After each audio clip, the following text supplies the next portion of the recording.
talk a little bit about the research of how admiration in brands is cultivated.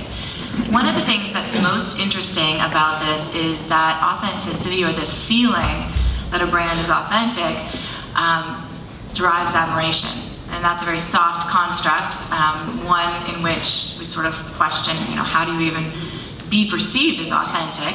And the research suggests there's two factors. The first is you're seen as warm, true to your mission. But the second is that you're seen as competent, skilled, and effective. And so many brands, big brands, brands that were born in the 1920s, 30s, 40s, 50s, do think of authenticity in terms of just warmth, having a mission, having that mission be meaningful. And rarely do we spend as much time thinking about authenticity, about do you have the skill set to execute on that mission? Because increasingly consumers are not only admiring brands that are connected to a meaningful mission, but those who are doing it effectively and in ways that those consumers can actually visibly see are those that are garnering more admiration. Now, what's interesting is in some new research that I've done with Kathleen Voss and Cassie McGillner, what we'll do is look at which companies are seen as both warm and competent. And in one study, we'll tell people, this product is made from google.org, and then another set of subjects will be told this product, the same product, is made by google.com, and we'll flip the company, mozilla.org, mozilla.com, hopelab.org, hopelab.com, and inevitably, we ask people how interested are they in engaging with the company and buying the product. And one of the most interesting things is people won't buy from nonprofits because they don't see them as competent, although they see them as very warm. And people don't trust the .coms because they see them as competent but not warm. And it's a huge effect. This stereotype, this filter that we're using to evaluate brands and determining whether we want to admire them, and research shows time and time again that you have to have both perceptions of warmth and competence, are affected by the stereotypes brought to bear to these companies, to these brands. And by the way, for those interested in the .gov and .net, they tend to, .net doesn't have much stereotypes. It's like, what is a .net? And .gov aligns a bit more with the .org perception of, but is typically seen as neither really warm or competent. A second line of observations in this area of admire brands is the simple ones, and you've seen this all. People love to buy still, but hate to feel sold to. And so as you're incubating your own businesses and building your own brands, it's very interesting to say, how do you have consumers consume you, use you, enjoy you, but not feel like they're being sold to? The second pattern you're seeing is that persuasion sources have shifted. It used to be that if we wanted medical treatment, we would go to our doctor, and now you're seeing more and more people go to their friends and family for references around even things like medical treatment. You also see that the role of brands has shifted, so brands being less of an advocate. This is why you should buy us, consume us, use us, and much more to an ambassador, not dissimilar to Rock Health, throwing parties, if you will, instead of being front and center all the time. And finally, you see dramatic deficits in trust. Consumers are not trusting for-profits. They're not trusting even, to some degree, nonprofits, even though they think they're warm. And they're not trusting government. And it's never been this bad, and it's just getting worse. So the question is, how do you cultivate trust? How do you bridge that gap? And the answer, we would argue, is through admiration. And you have to build warmth, competence, and then, only then, does admiration come through. But the interesting thing about brands now is that they have to do it through collaboration and harnessing social media, which is really interesting for those of us who are over 25. I'm over 25. Thank you. Thank you. I was waiting for that. So for those of us, and we have lots of research to show that 25 to 30 is indeed the cutoff for those people who are harnessing social media seamlessly and well versus those who think it's an odd thing, an odd phenomenon, something I distrust. And because I am indeed in the latter category, I have to tell you that I've been very skeptical about how do you really design for collaboration and harness social media well. In fact, this was very much my viewpoint on social media just 2 or 3 years ago.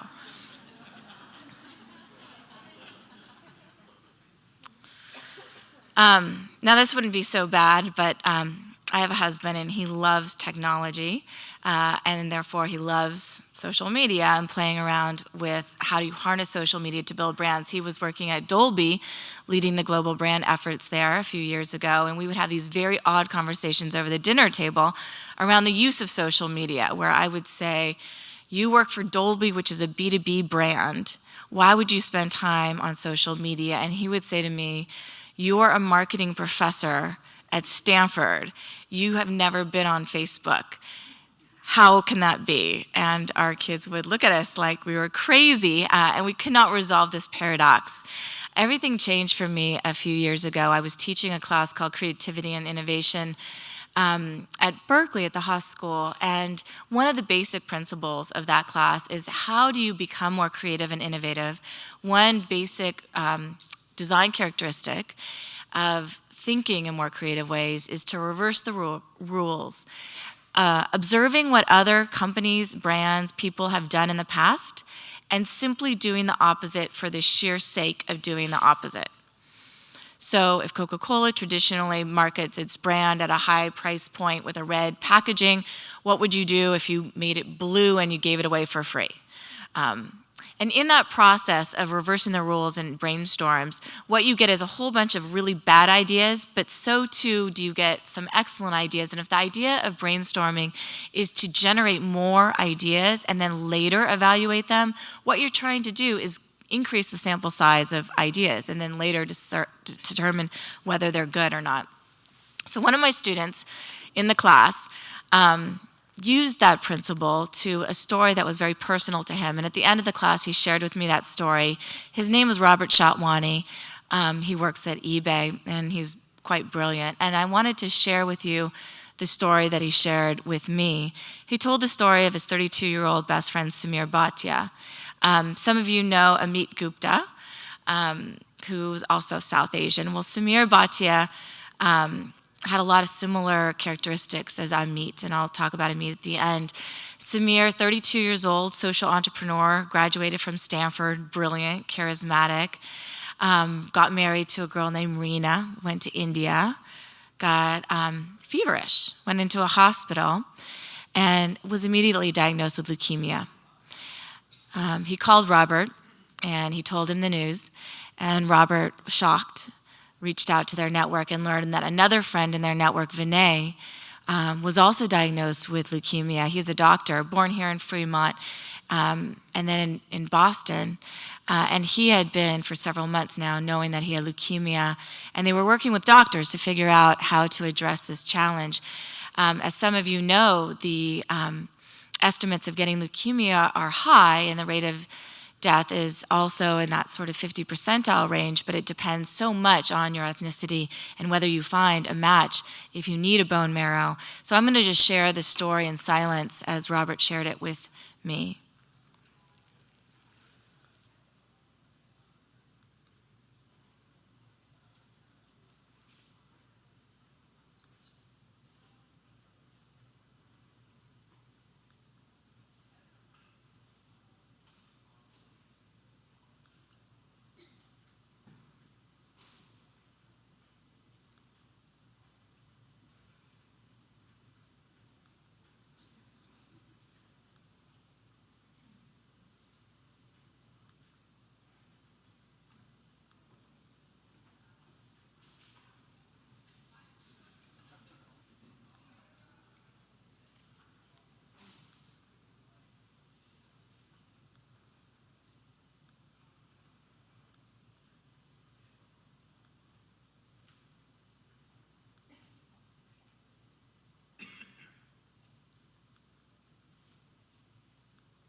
So Robert wrote an email, and that email took him 3 hours, 3 precious hours, to make sure it was perfect. And it told the story of Samir so well, so that if you were touched by this message, you would feel like you knew Samir, even though you clearly didn't. And the call to action was incredibly clear. First, get registered. You can go online, be the match, and simply ask for a cheek swab, and they'll mail it to you, not dissimilar to Netflix, and you'll mail it back to them within 10 minutes. And you'll be registered into the bone marrow registry immediately, or go to a drive. Second, please share this email with 10 friends and ask them to make sure to share it with their 10 friends. And the third is to learn more, come to our website. Incredibly simple, something that anyone could do. And then they took that message and that story, and they harnessed social media, and they shared it through all of the mechanisms that they had. They formed corporations. Instead of deciding, my best friend has cancer, we need to find him a bone marrow match and help the doctors. Instead, what Robert did was he created a corporate structure not dissimilar to any for-profit structure, but instead of a revenue goal, the goal was to get 20,000 South Asians into the registry within weeks. So there was a corporate lead and a marketing lead and a regional lead. And they built out instant brands. Within one day, they popped up 2 websites, and they didn't worry about perfection. They just worried about getting it up, telling the story well, and having a clear call to action. And then they executed like crazy. So with this framework is essentially a Dragonfly, and they harness social media as well as traditional media to be able to get the word out. But they learned that most people have misperceptions about how hard it is to actually get tested, and certainly misperceptions about how hard it is to actually give bone marrow if they're lucky enough to match. In fact, 80% of individuals, because of new technology, PBSC, they're able to actually give in much less time than they thought. Instead of 2 days in a hospital, it can be as minimal as 3 hours, and something as simple as a blood transfusion. But what they wanted to do is arm everyone with a set of tools that they could all use to recruit their own social networks. So each one of these links are live. If you click on the corporate drive, up comes a bone marrow drive dummies guide. And here, everything is, again, clickable. So if you replace the red text there, you click on that line, up comes a thank you note or a welcome note that you can send to John Chambers if you work at Cisco. Dear John Chambers, we'd like to run a drive this Friday for Samir. This is what we need. Cut, paste, send. And then a thank you letter pops up. We had a drive done last Friday. This is how many people we got into the registry. This is what we need to do next. Cut, paste, send. Because people want to help, and how often do people come to you and say, how can I help? And yet they don't have the tools and the templates to actually execute. And that's what Samir's team did, is they provided those tools and templates. And people created widgets and ads, and they put it on their own Facebook pages, and they made videos and popped it onto YouTube, encouraging other people to actually get registered, and it's not as difficult as you think. The result in 11 weeks was 470 bone marrow drives, 24,611 South Asians registered, and a perfect match was found for Samir. And Vinay found a good match.